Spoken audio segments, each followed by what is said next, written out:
First off, formatting. Formatting refers to visual and kind of aesthetic settings that you can control via your word processor, so within Word.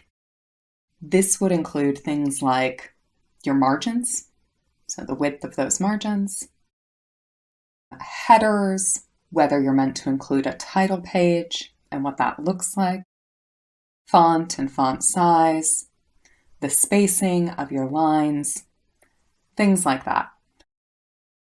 So generally, formatting expectations will be set in the assignment rubric, but if you don't see them there, check the general module information or your syllabus. Failing that, you actually can use your style guide in many instances to determine what you should do with formatting. So when we think of style guides like MHRA, APA, Harvard, all of those, our minds tend to go straight to citations and referencing, right? But actually, our style guides can tell us things about our formatting as well. So how we're supposed to space lines, when you should use italics, whether you should use numerals or you should use spelled out numbers, all of those little things. Now, if you really can't find information anywhere, the key is to be consistent and to choose options that look professional. So generally, even margins all around, size 11 or 12 font. Pick a good classic professional font. Double space, just for easy readability. And you should be good to go. You at least won't actively annoy your marker that way.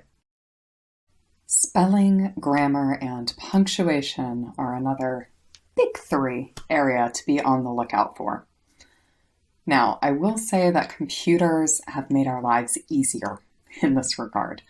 If you have your spell check and your grammar check turned on in your word processor, great, you won't have as much of this to do.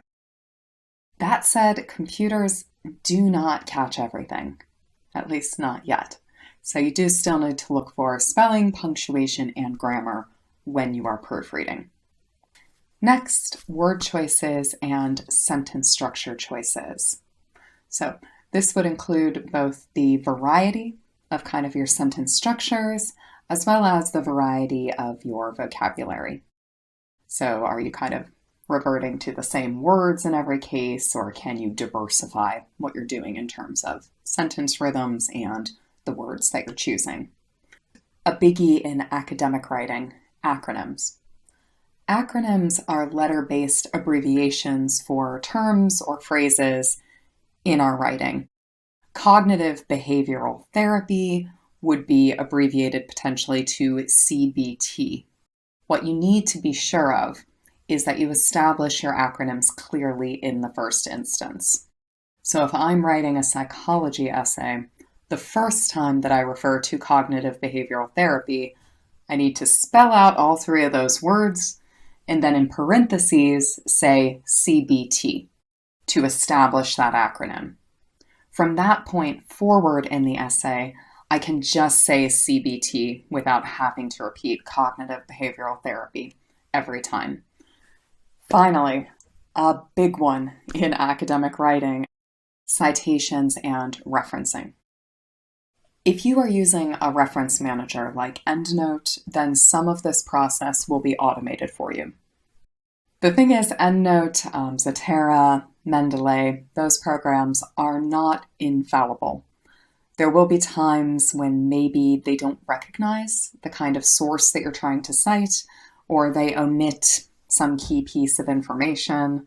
It's good to use those tools, but you do need to make sure that you understand how to proofread and check the accuracy of your citations and references. So this is sort of a two-parter. When you're proofreading, you need to make sure that a citation appears in the text each time that it should.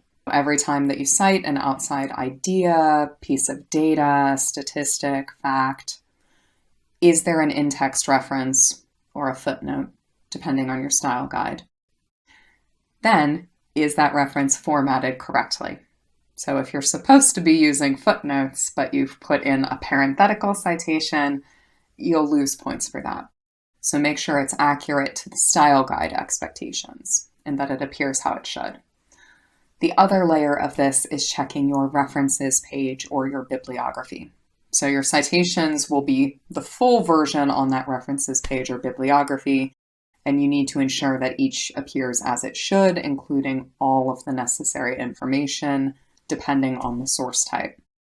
So platforms like Cite Them Right or other websites can help you to verify and check this. And finally, with citations and referencing, we sometimes forget to do this one. Make sure that you have every citation that you need, but also that you remove any citations to works that you didn't end up using. So you might have just included a reference for a bunch of articles you thought you might use, but then they didn't make the final cut. Take them out if you didn't use them, or else your marker might be slightly confused.